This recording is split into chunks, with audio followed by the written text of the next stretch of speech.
காலைதோறும் புதியவை. பிரியமான உபவாசம். மே 25. உன் மாம்சமானவனுக்கு உன்னை உழைக்காமல் இருக்கிறதும் அல்லவோ எனக்கு உகந்த உபவாசம். ஏசாயா 58:7. சாடியோ மானே என்ற மிகச்சிறந்த கால்பந்து வீரர் இளம் வயதிலேயே தன் தகப்பனை இழந்தவர். பசியோடும் வயலில் வேலை செய்தும் கடினமாக வாழ்ந்து வெறும் காலில் கால்பந்து விளையாடினவர். சரியான கல்வியையும் வறுமையினால் கற்கவில்லை. ஆனால் இன்று கால்பந்தாட்டத்தில் உலக புகழ் பெற்றவர். அதன் மூலம் வந்த வருவாயை தனக்கு வைத்து கொள்ளாமல் அவர் வாழ்ந்த ஊரில் உள்ள 2000 குடும்பங்களை குறைவின்றி நடத்தி குடும்பத்தின் தேவைகளுக்காக மாதா மாதம் கொடுத்து வருகிறார். ஒரு குடும்பத்திற்கு 70 முதல் 80 யூரோ உதவி செய்கிறார்.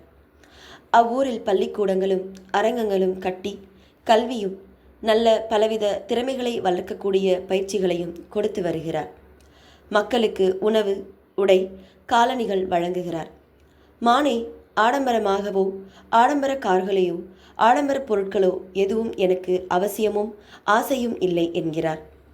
அவருக்கு 7 வயதான போது அவரின் தந்தை இறந்தார். மிகவும் கஷ்டப்பட்டு கால்பந்து வீரரானார். 2019 பம்பாலியில் பள்ளிக்கூடம் கட்ட $3,50,000 கொடுத்தார். 2021 மருத்துவமனை கட்ட $5,00,000 கொடுத்தார். ஒரு தபால் நிலையம், எரிவாயு நிலையம், 4G செல் கவரேஜ் கட்டுவதற்கும் நிதியளித்தார்.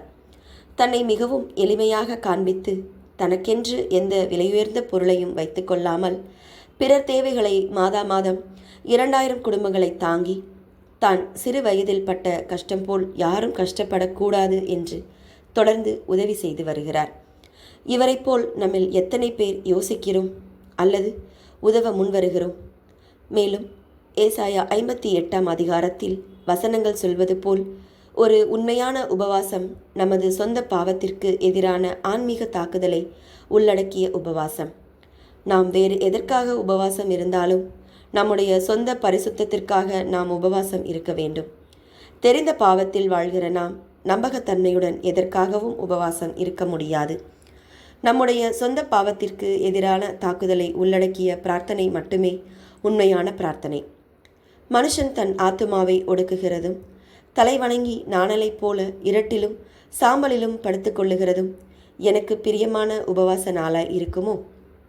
எளியவர்களின் தேவைகளை சந்திப்பதுதான் கர்த்தருக்கு பிரியம் என்கிறார். ஜெபம். பிதாவே, உமக்கு பிரியமுள்ள உபவாசத்தை கடைபிடிக்க ஆசீர்வதியும். ஆமேன்.